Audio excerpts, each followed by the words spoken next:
Good morning class ninth. So आज हम why do we fall ill का chapter का डिजीज़ एंड इट्स कॉजेज़ ये टॉपिक स्टडी करेंगे। इससे पहले के टॉपिक हम लाइव क्लासेस में भी ले चुके हैं और मैंने आपको वीडियोस भी सेंड किए थे, ठीक है। सो इससे आगे disease and its causes. When there is a disease, जब भी हमें कोई भी डिजीज़ होती है तो आपको पता है आपकी जो बॉडी है it is made up of tissues, organs and cells, ठीक है, एंड ऑर्गन सिस्टम, ठीक है। So when there is a disease, either the functioning of one or more system of the body will change for the worse। तो हमारी body का system जो है वो एक या एक से ज़्यादा सिस्टम अफेक्ट हो जाएगा और वो चेंज हो जाएगा वर्स के लिए, यानी खराब। It is altered the function of that system. More than one system it could be, ठीक है। तो एक से ज़्यादा सिस्टम भी हो सकते हैं और एक सिस्टम भी हो सकता है अफेक्टेड। सो जब डिजीज होगी तो वो एक सिस्टम या एक से ज़्यादा सिस्टम अफेक्ट हो जाएगा और it will not function properly. So this will change for the worse and these changes will give rise to symptoms and signs. Now what are the symptoms and what are the signs that we have talked in our live class also.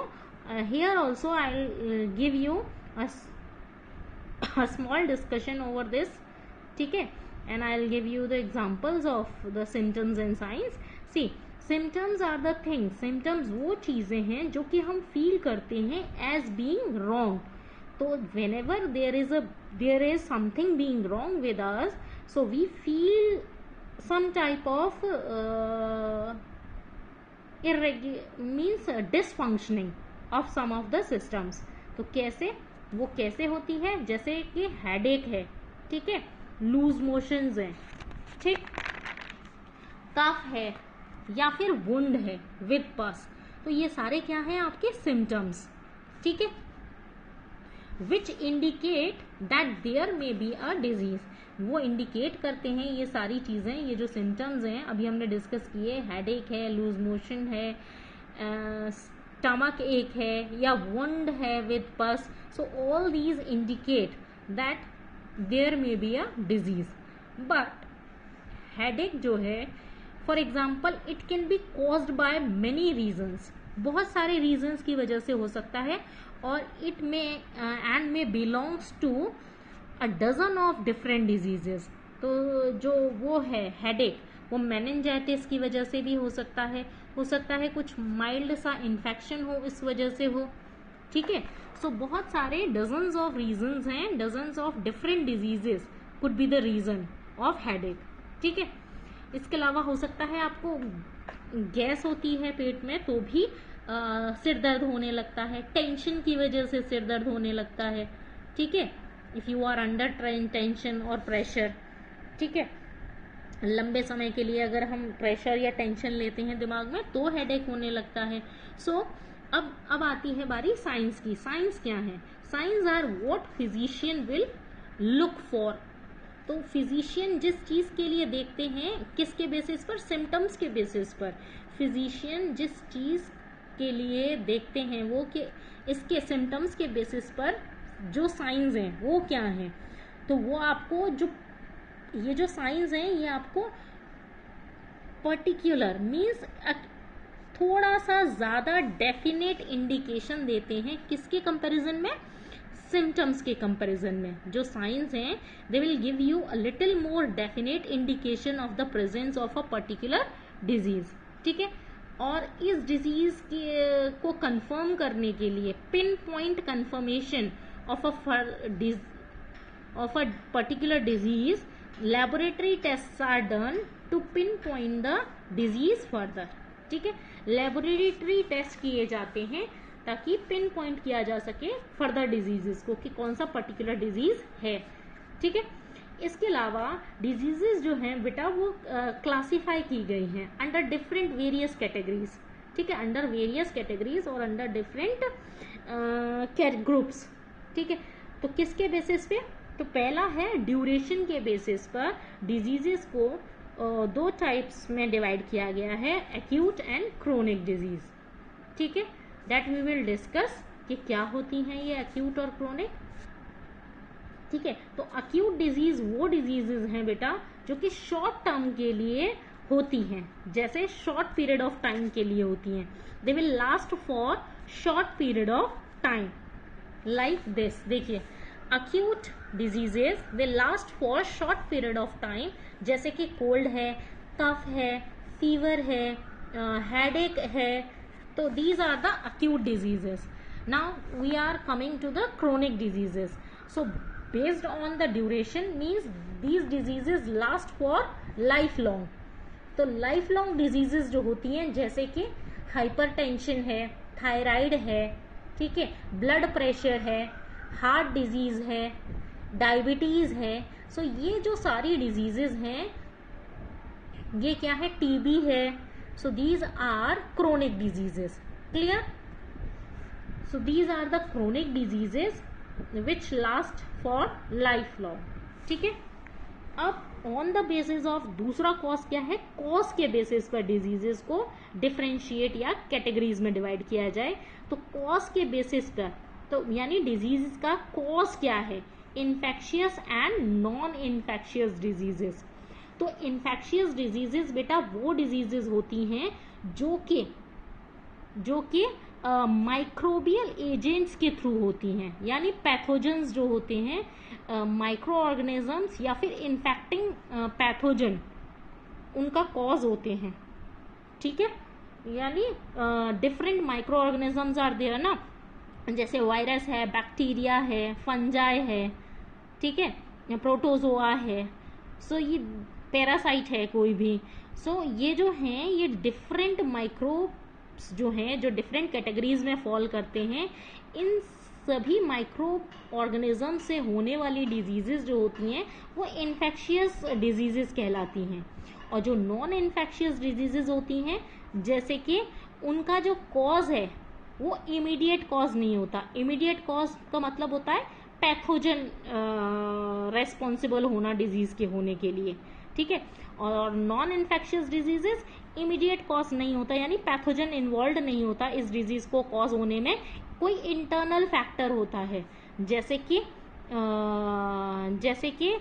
Thyroid है internal factor. किसी भी आपकी thyroid जो gland है, अगर वो over secretion करने लगती है या अंडर सिक्रीशन करने लगती है, ठीक है, थायराइड ग्लैंड जो है अगर हार्मोन्स का, ठीक है, अंडर सिक्रीशन करने लगे या ओवर सिक्रीशन करने लगे, ऐसे ही अगर इंसुलिन जो है, इंसुलिन भी सिक्रीट करती है हार्मोन्स, ठीक है, सो अगर वो भी इंसुलिन मीन्स और इंसुलिन इज अ हार्मोन, तो पेंक्रियाज जो है अगर वो आपका प्रॉपरली फंक्शन नहीं कर रहा है, इट इज ऑल्टर्ड, तो या ओवर सिक्रीशन हो जाए उसका या अंडर सिक्रीशन हो जाए हार्मोन्स का। तो ऐसे ही डिफरेंट डिजीजेस जो इस तरीके से कॉज होती हैं due to the altered behaviour of any of the gland और एनी पार्ट, उसकी वजह से अगर कोई डिजीजेस होती हैं, जैसे थायराइड है, जैसे डायबिटीज है, जैसे आपका और क्या है, हाँ, हार्ट डिजीजेस हैं, ठीक है, तो ये सारी कैसी डिजीजेस हैं? आपकी नॉन इन्फेक्शियस डिजीजेस, जिनके पीछे का कारण जो है, जिनका कॉज जो है वो पैथोजन और माइक्रो ऑर्गेनिजम्स नहीं है। ठीक है, अब on the basis of infectious agents, यानी इन्फेक्शियस, यहाँ इन्फेक्शियस और नॉन इन्फेक्शियस क्या था कि माइक्रो ऑर्गेनिज्म उसका कॉज है डिजीज का कि नहीं है। ठीक है, लेकिन यहाँ पर कौन सा माइक्रो ऑर्गेनिज्म, यानी जरूरी नहीं है माइक्रो ऑर्गेनिज्म ही रेस्पॉन्सिबल हो, उस इन्फेक्शियस एजेंट का नाम क्या है, मीन्स बेस क्या है, बेसिस मीन्स कि इन्फेक्शियस एजेंट क्या है, इसमें इन्वॉल्व क्या है, उस डिजीजेस के कॉज के पीछे का जो रेस्पॉन्सिबल एजेंट है वो एजेंट क्या है।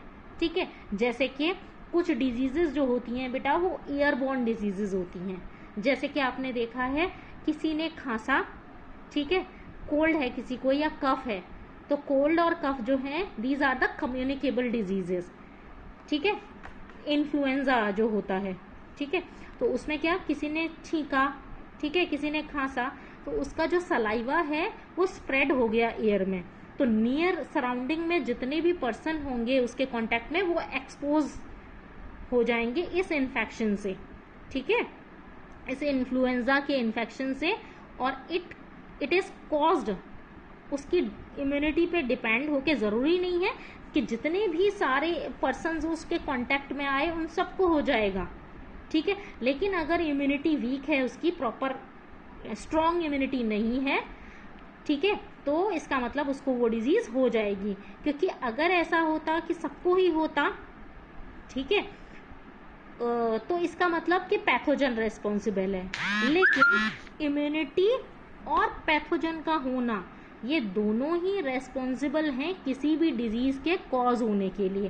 क्योंकि देखिए, अगर पैथोजन है और इम्यूनिटी स्ट्रांग है तो भी डिजीज नहीं होगी, लेकिन अगर इम्यूनिटी स्ट्रांग नहीं है लेकिन पैथोजन एक्सपोज ही नहीं हुआ है, वो पर्सन, वो पैथोजन है ही नहीं, ठीक है, तो भी डिजीज कॉज नहीं होगी। तो इन दोनों का साथ में होना किसी भी डिजीज के लिए कॉज होने के लिए नेसेसरी है, ठीक है, ये दोनों चीजें, ठीक।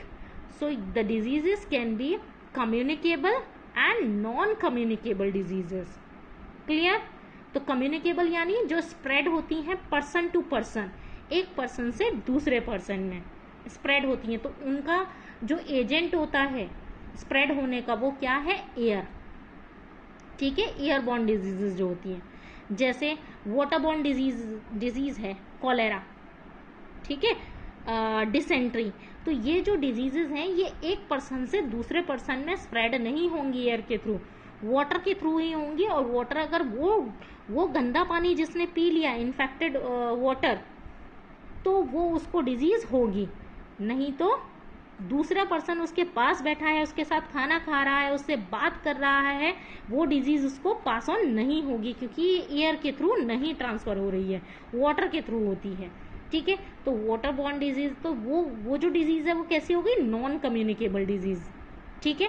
इसके अलावा जैसे हार्ट डिजीज है, जैसे थायराइड है, ठीक है, जैसे डायबिटीज है, तो ये सारी डिजीजेस एक पर्सन से दूसरे पर्सन में ट्रांसफर नहीं हो रही हैं, ट्रांसमिशन जो है इनका एयर नहीं है, एयर के थ्रू नहीं होंगी, तो एक पर्सन से दूसरे पर्सन में नहीं ट्रांसफर होंगी, इसका मतलब ये कैसी हैं, नॉन कम्युनिकेबल डिजीजेस, क्लियर। अब देखिए, कुछ डिजीजेस बेटा ऐसी होती हैं कि जिनका के कॉज जो है वो एनिमल होता है, जिनका कैरियर जो है उन्हें कैरी करके कौन ले जाता है, एनिमल्स। जैसे कि मैं आपको बताती हूँ अभी, जैसे देखिए कुछ डिजीजेस ऐसी होती हैं जो कि जिनका कि कैरियर जो है वो दूसरा एनिमल होता है। जैसे मैं आपको बताऊं, डॉग है, इफ द डॉग इज रेबीड, ठीक है, अगर वो रेबीड डॉग है, रेबीड डॉग होने का मतलब है कि वो रेबीज वायरस का कैरियर है। अगर वो जो डॉग है, ये डॉग जो है it is a carrier of rabies virus, then it will cause, if this dog will bite any of the person, then rabies will be caused, ठीक है। तो इसका मतलब ये क्या है, कैरियर है उस रेबीज वायरस का, ये वेक्टर है, तो ये कैरी करके ले जा रहा है। If it will infect any of the person, then the rabies will be cause. तो ये क्या है, कैरियर और वेक्टर की तरह काम करता है। ऐसे ही आपने देखा है हाउस फ्लाई जो होती हैं बहुत सारे डिजीजेस को कैरी करके लाती हैं, वो भी कैरियर हैं, ठीक है, बैक्टीरियल, फूड पॉइजनिंग, इन सब के इन्फेक्शन की। इसके अलावा आपने मॉस्किटो देखा है, ठीक है, मलेरियल पैरासाइट है, वो प्रोटोजोआ को कैरी करके रखता है, वो भी कैरियर है, वो भी वेक्टर है। और व्हेन इट विल बाइट, ठीक है, the person, it will infect that person with that protozoa, malarial parasite, ठीक है। तो इस तरीके से ये सारे वेक्टर्स हैं। तो एक डिजीज ऐसी होती है जिनका के कॉज क्या होता है, वेक्टर, ठीक है। तो इन सबको वेक्टर्स कहते हैं जो कैरियर होते हैं। इसके अलावा कुछ डिजीजेस ऐसी होती हैं बेटा जो कि सेक्सुअली ट्रांसमिट होती हैं। सेक्सुअल कांटेक्ट जो है या सेक्सुअल एक्ट जो है उनके ट्रांसफर का मोड बनता है। जैसे कि when there is two people they are in sexual contact, then only the disease like syphilis, AIDS, gonorrhoea, तो ये सारी कैसी हैं, sexually transmitted diseases. So sexual contact में अगर दो पर्सन इंटीमेट क्लोजेस्ट कॉन्टैक्ट में हैं, सेक्सुअल कॉन्टैक्ट में है, तो ही एक पर्सन से दूसरे पर्सन में ये डिजीज ट्रांसफर होगी। अगर वो नॉर्मल फिजिकल कॉन्टैक्ट में है तो ये डिजीज ट्रांसफर नहीं होगी। जैसे आपको पता है HIV जो है, ठीक है, एड्स का वायरस जो है ह्यूमन इम्यूनो वायरस, ठीक है, एक्वायर्ड इम्यूनो डेफिशिएंसी वायरस, ठीक है, एक्वायर्ड इम्यूनो डेफिशिएंसी वायरस। तो एड्स का जो वायरस है it is spread through blood to blood also.